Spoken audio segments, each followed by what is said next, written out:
오늘 성경 본문 내용을 보면 교회와 부부 관계를 같이 설명하고 있습니다. 그것은 교회와 부부 관계는 같은 원리로 이해를 해야 되기 때문입니다. 우리가 삶을 살아갈 때에도, 교회 생활을 할 때에도 교회 생활하는 것과 부부 생활하는 것이 같은 원리로 살아가야 하기 때문입니다. 특히 오늘 주목해야 되는 성경 구절은 32절에 있는 이 비밀이 크도다라는 말씀입니다. 왜냐하면 이 속에 숨겨져 있는 것이 굉장히 대단한 것이 있는데 이것을 발견하라고 말씀하시는 것입니다. 비밀이라고 이야기한다면 숨겨야 되는 비밀이 있을 수 있습니다. 우리 남편 월급 같은 거는 좀 숨겨도 괜찮죠. 아니면 제 몸무게 같은 거는 좀 숨겨도 괜찮죠, 그죠? 우리 자녀들 성적이라든지 내 아픈 과거 같은 거는 좀 숨겨도 되지만 성경에서 말하는 비밀은 숨기려고 하는 비밀이 아닌 것이에요. 성경에서 말하는 비밀은 보물찾기와 같은 비밀입니다. 그러니까 이 숨겨져 있는데 이것을 찾게 된다면 와, 대단하구나. 우리 속에 기쁨이 충만하고 그 보물의 그 가치 때문에 우리 삶이 달라진다라는 것입니다. 신약 성경에 보면 밭에 감추어진 보석이라는 말씀이 있습니다. 그거 지난번에 설명했지만 농부가 밭을 갈다가 보석을 발견했어요. 와, 이 보석이 너무 좋은 거예요. 그래서 자기가 가지고 있는 모든 재산을 다 팔아서 이 보석을 가지게 됩니다. 그래서 성경에서 말하는 이 비밀이라는 것은 숨겨져 있는 비밀이 있다. 숨겨져 있는 보석이 있는 거예요. 그것을 찾아내라고 말씀하시는 것입니다.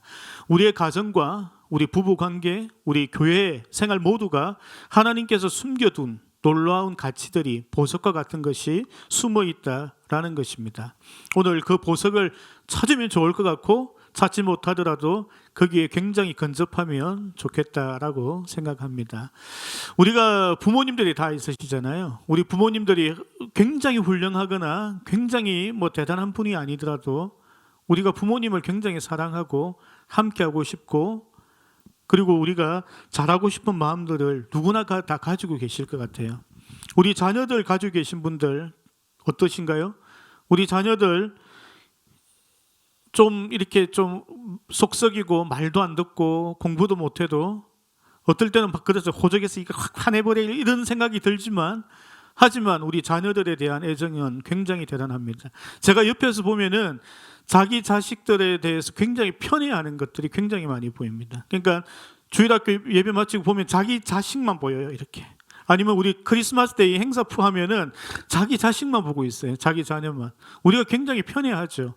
집에서는 막 화가 나고 열나가지고 이걸 어떻게 할까 하면서도 우리 속에는 우리 자녀들에 대한 편애가 굉장히 심합니다.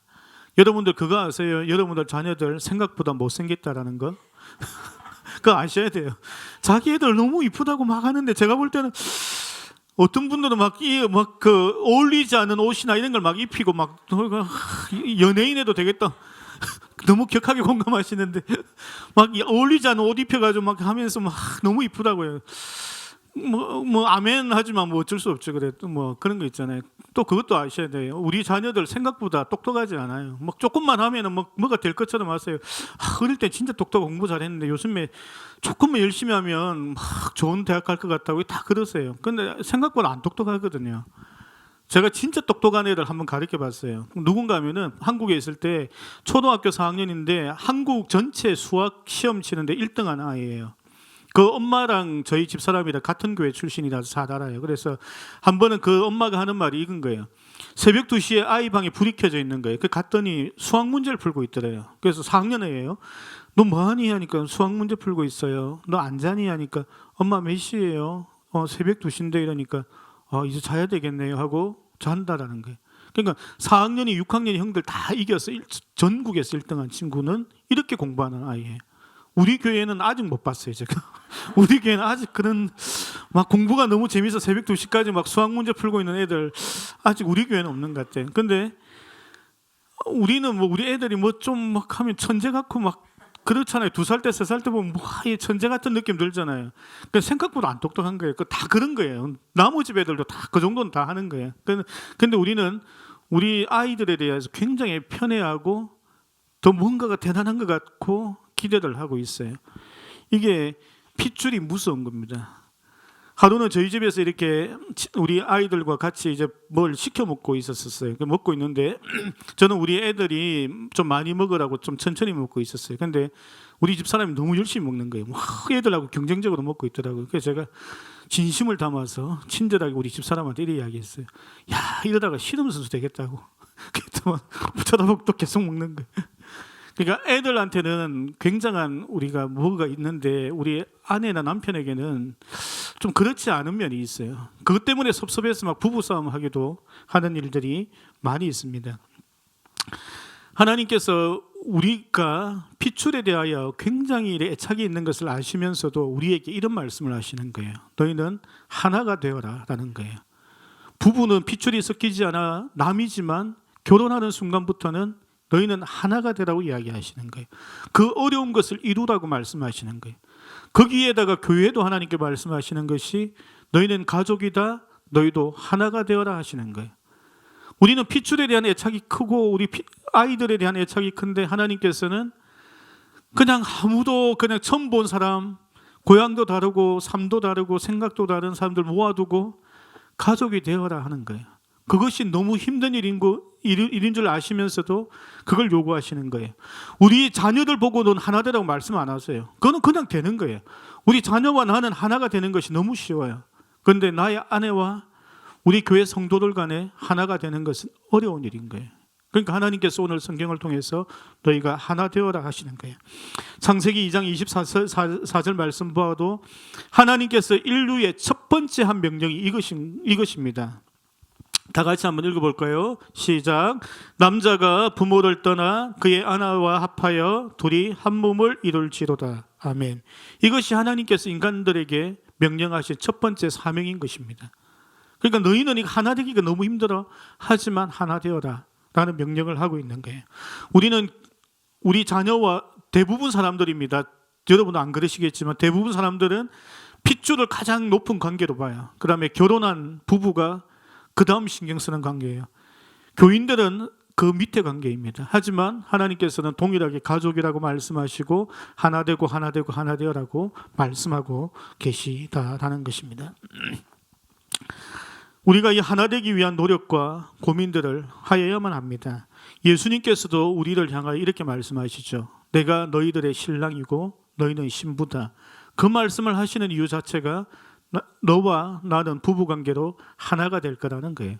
그러니까 예수님과 우리도 하나님께서는 하나 된다라고 말씀하고 계십니다. 그 하나 되는 것을 우리가 상징적으로 또 표현하고 깨닫고 늘 생각하며 살아가라고 성찬식이라는 것을 준비하셨습니다. 성경 구절 한 구절 더 볼게요.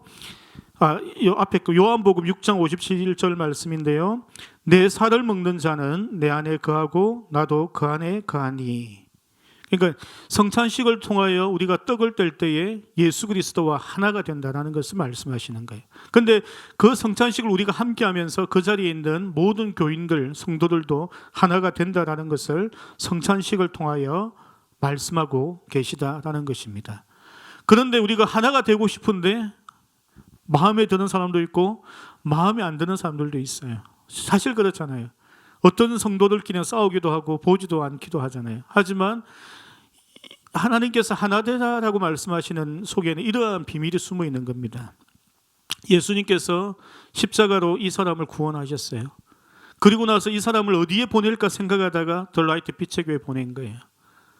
그리고 나서 그 성도들, 그 사람을 받아들일 때에 너희가 가족처럼 생각하고 그들을 받아들이라라는 것입니다. 하나님께서 이곳에 모은 모든 성도들은 우리의 의지와 상관없어요. 우리 부모님 내 의지와 상관없이 태어났어요. 내 자녀들 내 의지와 상관없이 태어났어요. 내가 이 애를 이런 얼굴을 만들고 싶지 않았었잖아요, 그죠? 근데 이렇게 나온 거예요, 그냥. 이렇게 좀 모자란 애 낳고 싶지 않아, 좀 공부도 못해요. 나의 의지하고 상관없이 태어났지만 우리가 사랑하는 거예요. 그거와 마찬가지로 내가 원치 않는 사람들과 함께 공동체를 이루었는데 근데 하나님께서는 그들과 하나 되길 원하시고 가족처럼 생각하고 섬기라라고 말씀하시는 것입니다. 요즘의 교회에 하나님께서 우리가 교회의 초대교회와 같은 교회에 대하여 이야기를 하면 성도님들이 거부감이 있습니다.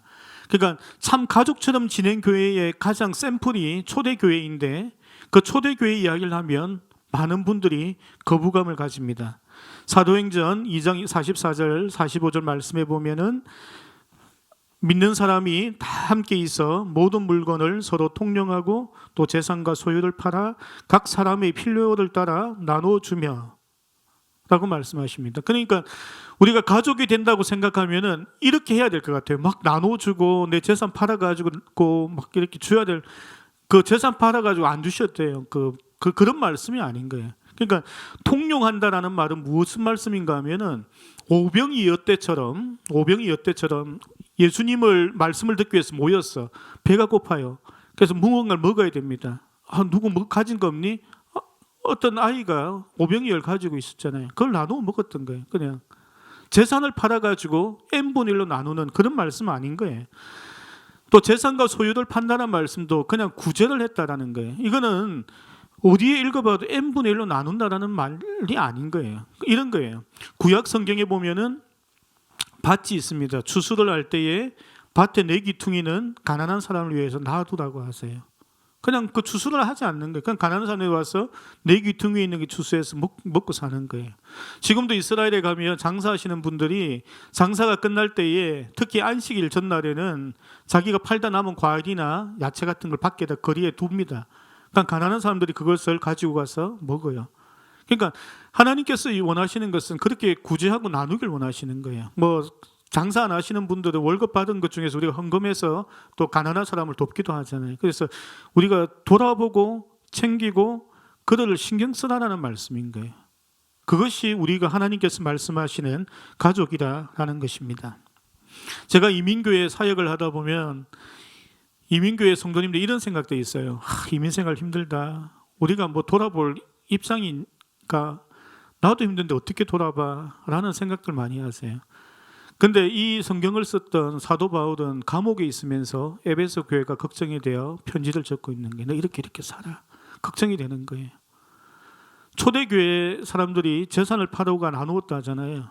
그때 그 나누었을 때 초대교회 상황은 무엇입니까? 식민지를 살고 있을 때였어요.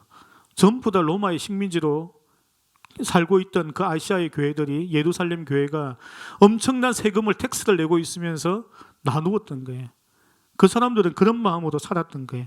하나님께서 원하시는 그 가족이 되는 것, 하나 되는 것을 이루기 위하여 힘든 와중에도 그들이 나누었던 것입니다.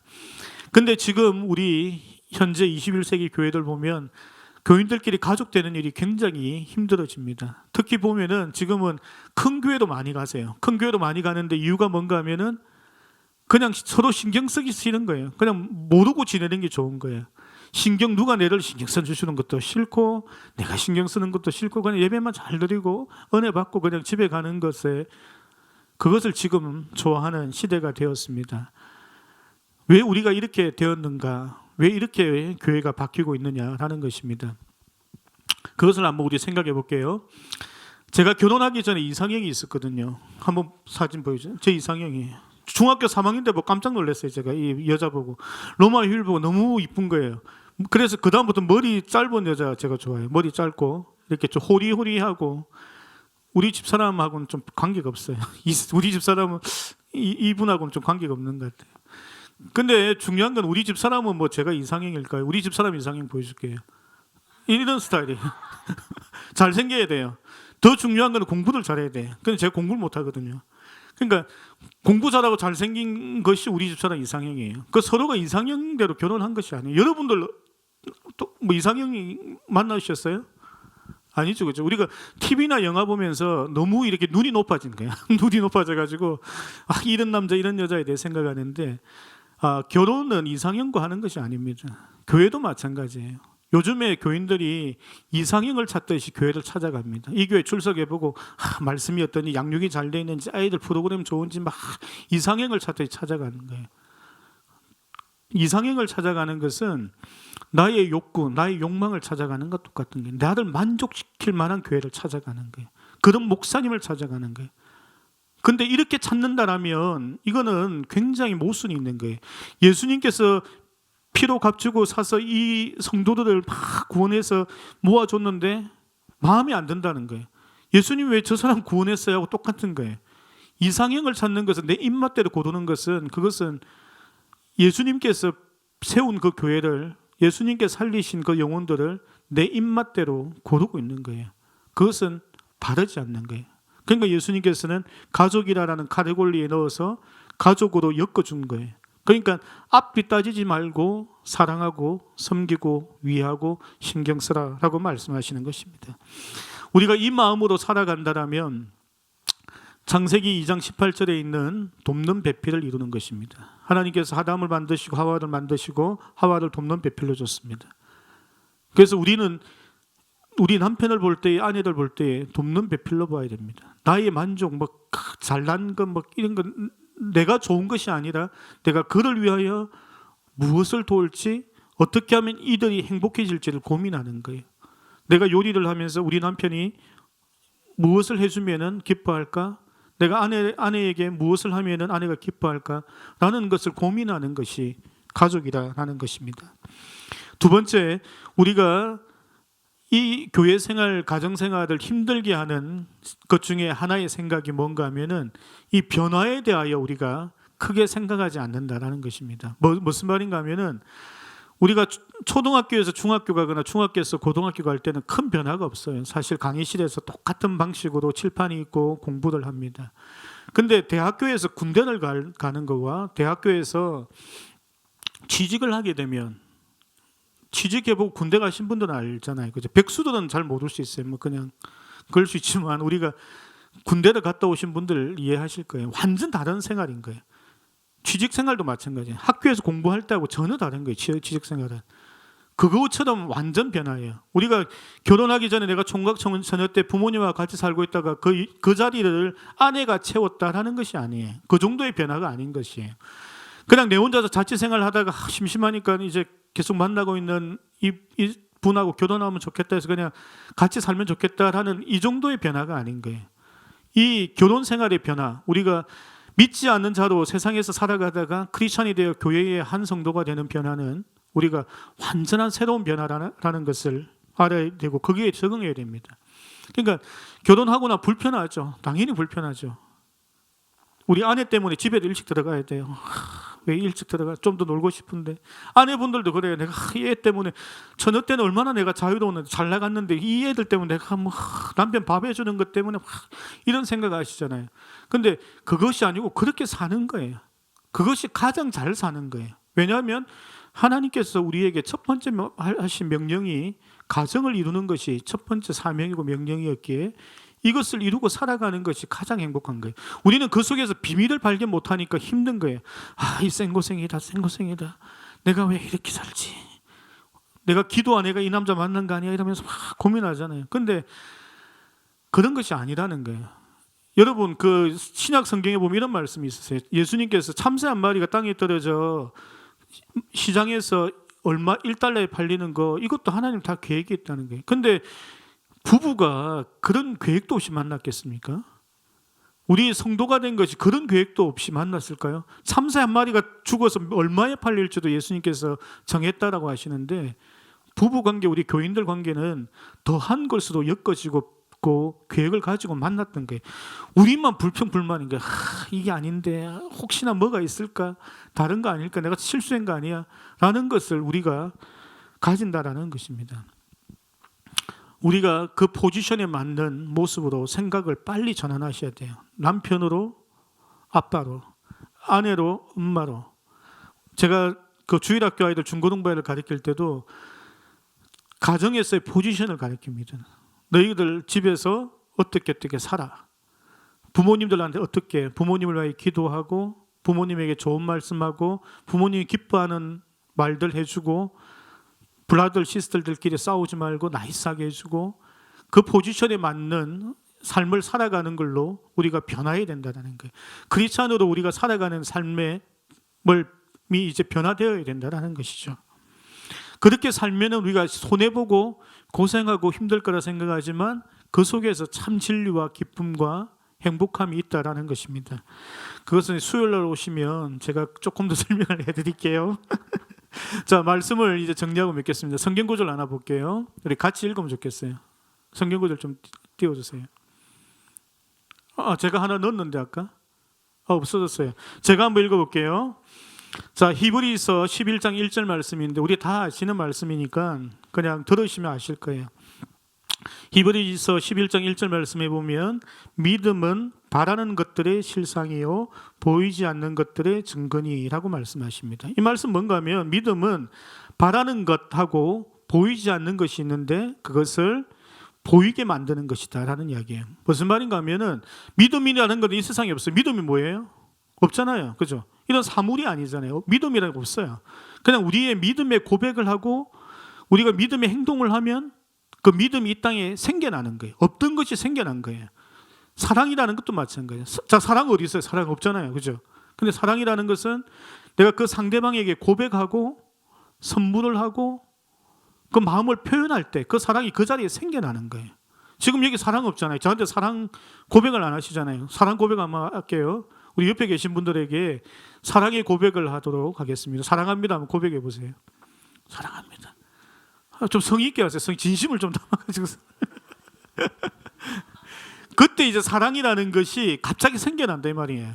그러니까 믿음도 마찬가지예요. 없는 건데 우리가 믿음의 고백을 하고 믿음으로 살아갈 때 그 믿음이 갑자기 이 땅에 생겨나는 거예요. 사랑이라는 것도 추상명사라 하잖아요. 그러니까 없는 거예요. 그런데 우리가 사랑의 고백을 하고 꽃을 주고 선물을 주고 그렇게 할 때 그 사랑이 그 자리에 생겨나는 것인 거예요. 그러니까 우리가 한 가족이 되고 그 한 몸을 이루는데 우리는 그것을 위해서 계속적으로 표현하고 그것에 대해 고민하고 그것에 대하여 우리가 행동으로 나와야 되는 것입니다. 우리가 식사 봉사하잖아요. 그런 것들 사랑의 표현의 하나입니다. 와서 인사하는 것들 사랑의 표현이에요. 우리가 길 가다가 아무나에게 인사하지 않잖아요. 그리고 우리가 길거리에 이렇게 노숙자들 있다고 해서 우리가 노숙자들한테 뭐 이렇게 잘 도네이션 하지 않잖아요. 하지만 우리 성도님들 위해서 우리가 뭘 대접도 하고 인사도 하고 표현도 하고 웃으면서 이렇게 대하잖아요. 그것이 우리가 가족이 되고 하나가 되는 그 길을 걷고 계신 거예요. 거기서 우리가 조금 더 나가야 되는 것이 시기하거나 질투하거나 비판하거나 이렇게 나누어지면 안 되는 것이. 그리고 그들을 위해 조금 더 기도하고 그들을 한 번쯤 더 생각하고 위하면은 우리가 가족이 되고 하나가 되어지는 것입니다. 우리 함께 기도하겠습니다. 하나님 감사합니다. 우리 사랑하는 더 라이트 빛의 교회 성도님들 하나 되기 위하여 고민합니다. 생각합니다. 하나님 우리 가운데 함께 하시고 인도하시고 은혜 베풀어 주시옵기를 주님 바라옵곤 합니다.